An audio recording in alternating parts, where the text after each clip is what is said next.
Buenas noches, hermanos y amigos. Dios les bendiga. En nombre de Capilla Calvario Higher Ground, Ministerio en Español, le doy la bienvenida a cada uno de ustedes en esta noche de estudio bíblico. En esta noche concluiremos con el libro de Números y con el capítulo 36 de este libro. Vamos a orar entonces, hermanos, para comenzar nuestro estudio de esta noche. Bendito Padre Celestial, te damos toda la gloria y toda la honra, Señor. Padre Santo, damos gracias por tu palabra, Señor. Pedimos que la bendigas, Señor, que va a ser expuesta a través de este estudio bíblico de esta noche, Señor, que nosotros podamos, pues, aprender de tu palabra, Señor, y buscar el beneficio de lo que nos quieres comunicar a nosotros, independientemente cada uno de nosotros recibimos el mensaje que viene de ti. Escuchamos y leemos de lo mismo, pero a cada uno de nosotros tú también nos hablas a través de tu Espíritu, Señor, a través de este estudio. Unge pues mis labios para poderlo hacer de una manera clara y sencilla, y también que mis hermanos y las personas que escuchen también pues reciban esa unción, Señor, que puedan en sus oídos escuchar de esta palabra, Señor. Que no miren al hombre, sino que miramos de dónde viene el mensaje. Viene de ti, bendito Padre. Gracias por tu palabra, en el poderoso nombre de Cristo Jesús. Amén. Bien, pues esta noche concluimos el estudio bíblico de este libro de Números, el cual es parte de la primera sección del canon hebreo conocido como la Torá, Pentateuco, según como lo conoce la versión de los 70. En hebreo el título del libro es En el desierto, porque registra las revelaciones y eventos desde el monte Sinaí hasta las planicies de Moab, al otro lado del Jordán, es decir, frente a Jericó. En la versión de los 70 lleva el título de Números o Aritmois, así como en la Vulgata lleva el nombre de Numeri. Bueno, esto es porque la razón pues que le ponen este nombre es porque se llevó a cabo dos censos que se registran en del capítulo 1 al 4 y también en el capítulo 26. Este libro es un libro similar al libro de Éxodo. Es una combinación narrativa histórica y legislación, así como también oráculos proféticos, como en el caso de lo que está relatado de Balaam. También este libro de la Torá se identifica por su nombre de la fuente textual. Nosotros encontramos ahí en el libro de Números, en el capítulo 21, versículo 14, ahí dice que este libro le llama el libro de las guerras de Jehová. Entonces está identificando aquí a su autor, ¿verdad? Entonces el autor es Dios. Es el libro de las guerras de Jehová. La narrativa se divide en tres secciones. La primera cuenta los hechos que acontecieron en el monte Sinai. La segunda es la que abarca todo lo recorrido durante el tiempo que Israel vagó por el desierto, esos 38 años que anduvieron vagando por el desierto. Y la última habla de los sucesos que tuvieron lugar en las llanuras de Moab. Lo que debemos de tener en cuenta, las narrativas registran lo que sucedió, no necesariamente lo que debió o debería de haber sucedido en cada ocasión. Por lo tanto, no cada narrativa tiene una moral individual identificable en la historia. No están escritas para responder a todas nuestras preguntas teológicas que a lo mejor tengamos nosotros basado en la narrativa. No, no están con ese propósito. Ellas tienen el propósito en cierta forma limitado, pero son específicos y particulares y tratan de ciertos temas. Y dejan pues para tratar otros temas en otro lugar y de otras maneras. En el análisis final, Dios finalmente es el héroe de toda la narrativa bíblica, porque muestran el carácter o las características del Dios de Israel. Y en este capítulo 36, que es el final de Números, nos ilustra algo principal, ¿verdad? Algo importante allí. Y es esto. Rara vez hay solución perfecta para los problemas. Por lo general, hay respuestas que son compensaciones en otras áreas. Es decir, hay respuestas que no las tenemos aquí, pero las podemos encontrar en otros escritos que también son inspirados. Y después finalmente podemos tener todo un complemento de temas que se han tocado a través de la narrativa de Números. Pero a veces requiere una madurez espiritual y ser capaz de tomar y aceptar esas decisiones, ¿verdad? Correctas que se tienen que hacer cuando no se encuentran soluciones que son perfectas. Y es que la forma como cierra Números es un tema, en este último capítulo, es un tema que ya se había hablado anteriormente de eso, ya Dios había dado instrucciones, ¿verdad? Porque aunque estamos ya en el capítulo final, que es el 36, pero es como que si volviera a tocar lo que ya se había hablado en el capítulo 27, especialmente del versículos 1 al 11. Porque ahí vemos nosotros el problema de la heredad de las mujeres y de las tribus. Especialmente cuando ya habla ahí en el versículo 1 y el 2. Y lo que encontramos pues en este capítulo es un pasaje, una referencia de lo que ya se había mencionado, o el contenido de lo que es el capítulo 27 de Números del 1 al 11. Y es que allí llegan las hijas de una persona que se llamaba Zelofehad. Son nombres un poco a veces no tan fáciles de pronunciar. Bueno, ellas estaban preocupadas de que la herencia de su padre se perdiera. Y la razón era de que no habían hijos en la familia. Y de alguna forma parece ser como que si se estaban excluyendo a las mujeres. Y ellas estaban preocupadas. ¿Qué va a pasar con nosotras? Bueno, lo que había que tratar, ese problema de la heredad de las mujeres y las tribus de las cuales había pues que se iban tal vez a anexar, o sea, depende de dónde ocurría cada problema, ¿no? Entonces cuando las hijas de Zelofehad habían hecho esta petición, ya se les había dado respuesta. ¿Cuál había sido la respuesta? Bueno, ha mandado Jehová a mi Señor que dé la posesión de Zelofehad, nuestro hermano, dice, a sus hijas. Dios, a través de Moisés, ya había declarado que se diera la herencia. Ahora, si un padre no tiene hijos, la declaración fue pues que entonces la herencia pasara a las hijas. Ahora, pero como dije en principio, ¿no? A veces no se resuelve a veces todo el problema. Y después surgen otras cuestiones, ¿no? Y lo que surge es, ¿qué pasaría si la hija se casaba? Y es por eso que los versículos 3 al 4 ya mencionan, ¿no? Dice, si ellas se casaran con alguno de los hijos de las otras tribus, de los hijos de Israel, la herencia de ellas, ¿qué pasa ahí? Dice, sería quitada.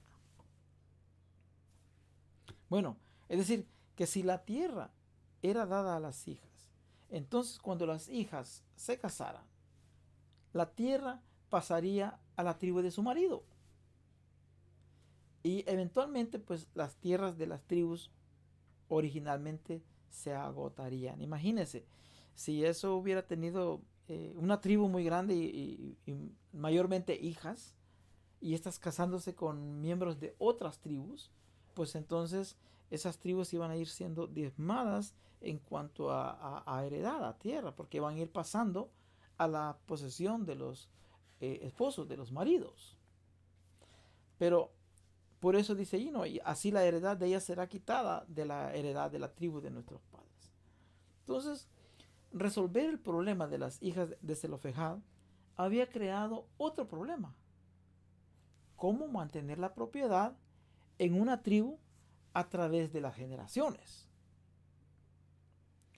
La respuesta de Dios al asunto de la herencia de las hijas y de las tribus. De los versículos, en los versículos del 5 al 9, ahí nos relata cómo podían mantener las tierras entre las tribus. Dice, pero en la familia de la tribu de su padre se casarán. Una solución bastante simple, ¿no? O sea, no quieren perder pues la heredad, cásense con los miembros de su tribu. De alguna forma, tal vez algunas familias no iban a tener varones, pero que estas mujeres se casaran con los miembros de su misma tribu, así la tierra permanecía dentro de la misma tribu. Entonces, si una familia recibe una herencia de tierra, debe de casarse dentro de la misma tribu. Las tribus eran suficientemente grandes.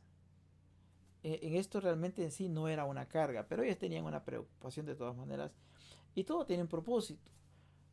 Porque debido a esto surge cómo Dios resuelve el asunto y a través de Moisés da el consejo y se da la autorización de cómo deben de hacerse los asuntos. Cada una de las tribus de los hijos de Israel pues estará pues ligada a su heredad. Aparentemente, si una hija se casaba pues fuera de la tribu, tenía que perder la heredad. Porque no solo ella tenía derecho a heredad, sino que la tribu también la tenía. Su derecho individual de heredad no era la única ni la mayor consideración. Habían otras cosas también que había que considerar. Por eso en los versículos 10 al 12, como resultó el problema específico con respecto a estas hijas de Zelofehad, mire cómo dice allí, ¿no? Entonces de los versículos 10 y 12 dice, como Jehová mandó a Moisés, así hicieron las hijas de Zelofehad.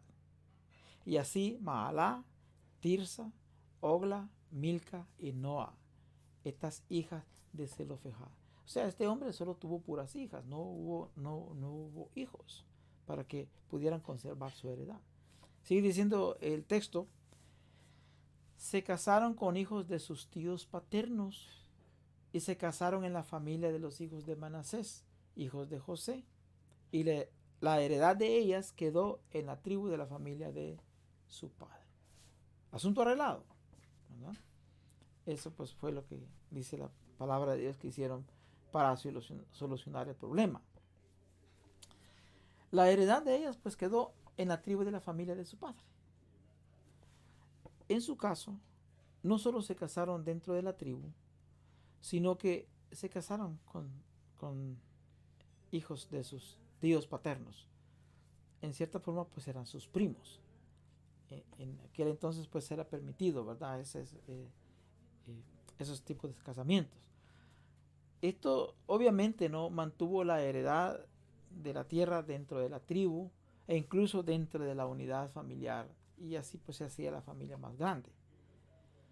Y hay que tener en cuenta esto, hermanos, que ya que la tierra fue dada por Dios para las familias individuales, a las personas no se les permitía en sí disponer de sus tierras de una manera permanente. No, en ningún momento la tierra podría pasar a otra tribu. O sea, el propósito de pasar la tierra era asegurar que la parentela tuviera un medio de sustento y supervivencia. Si por alguna razón necesitaban venderla, tenía que ser devuelta durante el año del jubileo. No voy a entrar en detalles en lo que tiene que ver en jubileo, ¿verdad? Pero si ustedes gusta puede buscarlo en Levíticos capítulo 25, versículos 23 al 38, habla cómo podían o cómo resolvían esto en el jubileo. Y concluye el capítulo 36 y también concluye pues el libro de Números. Concluye con esto. El versículo 13 dice, estos son los mandamientos y los estatutos que mandó Jehová por medio de Moisés a los hijos de Israel en los campos de Moab, junto al Jordán, frente a Jericó. Sí, por medio de Moisés en los campos de Moab y junto al Jordán. Vamos a examinar esto. Este es un capítulo pequeño, ¿verdad? No va a ser un estudio muy largo. pero sí esencial, ¿verdad? Y es, como dicen, jugoso, ¿no? Para comprender los beneficios de esta narrativa. En el libro de Números, pues, al principio, cuando comienza en Números 1:1, dice, comenzó en el desierto.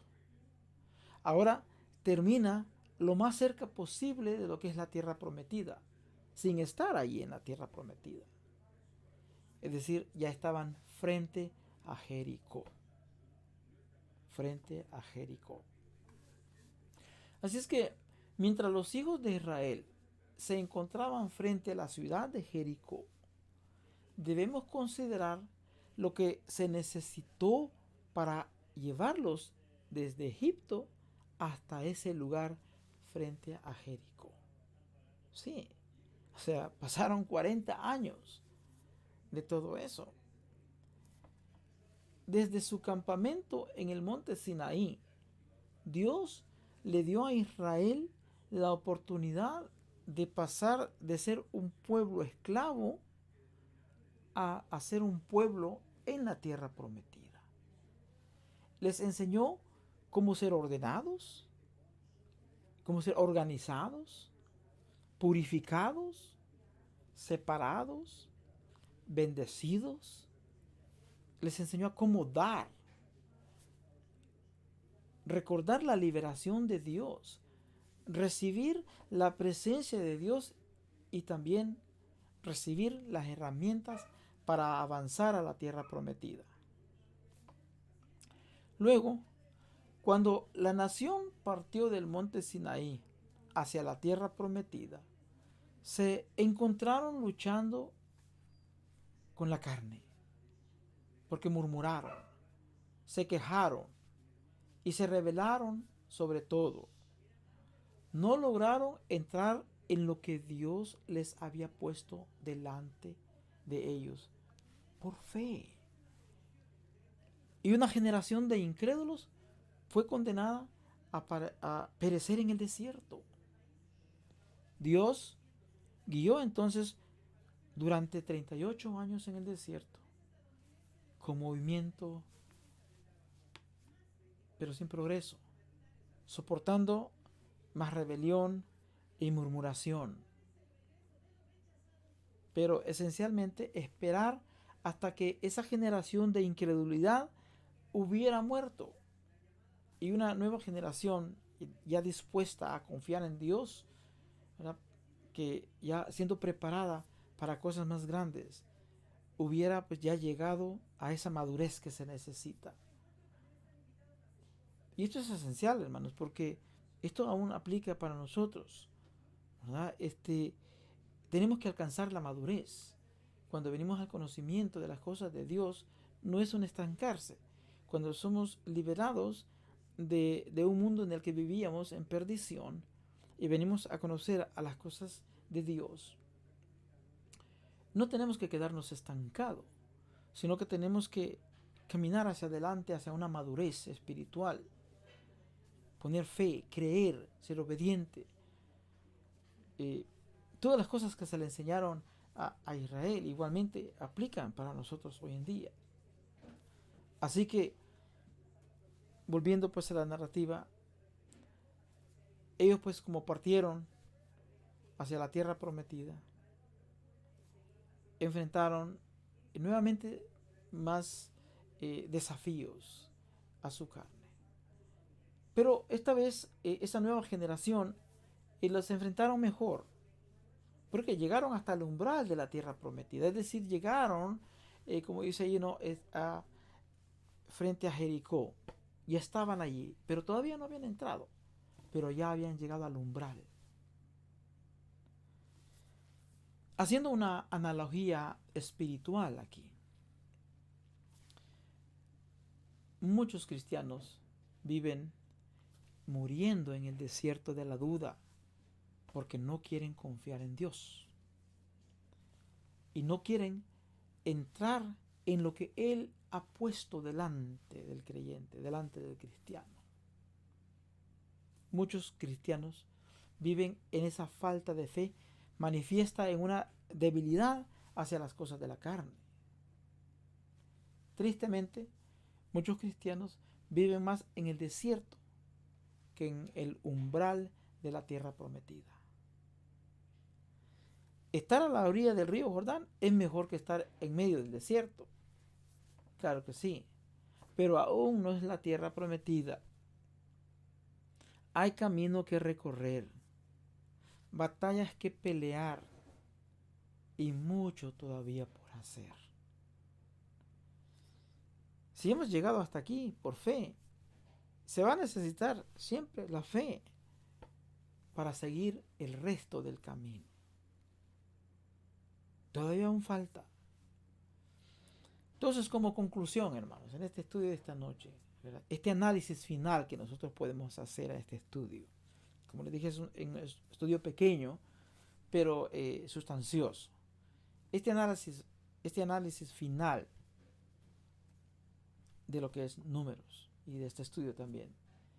Dios es el héroe de toda la narrativa bíblica, de todas las narrativas bíblicas, porque muestran las características del Dios de Israel. En las narrativas, la verdad se encuentra en la unidad literaria completa y no en los detalles. Tenemos que ver, visualizarlo completamente de toda la palabra, desde el Génesis hasta Apocalipsis. Fue a un principio los escritos de Moisés, el Torá, aquellos primeros 5 libros, pero luego están los profetas, los profetas menores, y también tenemos, como cristianos, tenemos el Nuevo Testamento. Permítanme. Así es que Dios es el héroe de toda la narrativa bíblica.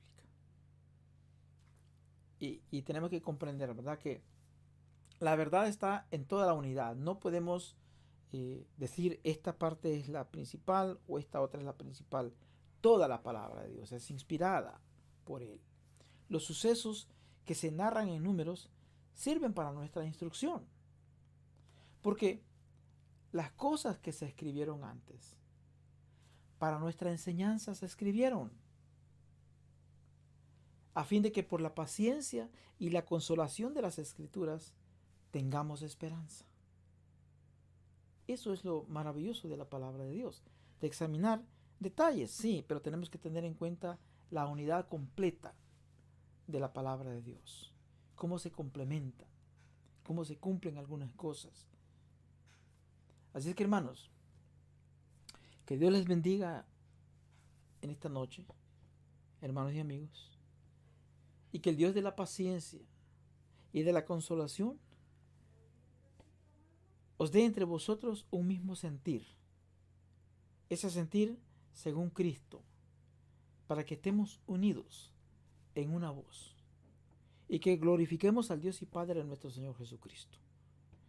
Hermanos, que Dios les dé paz y que Dios les bendiga en esta noche.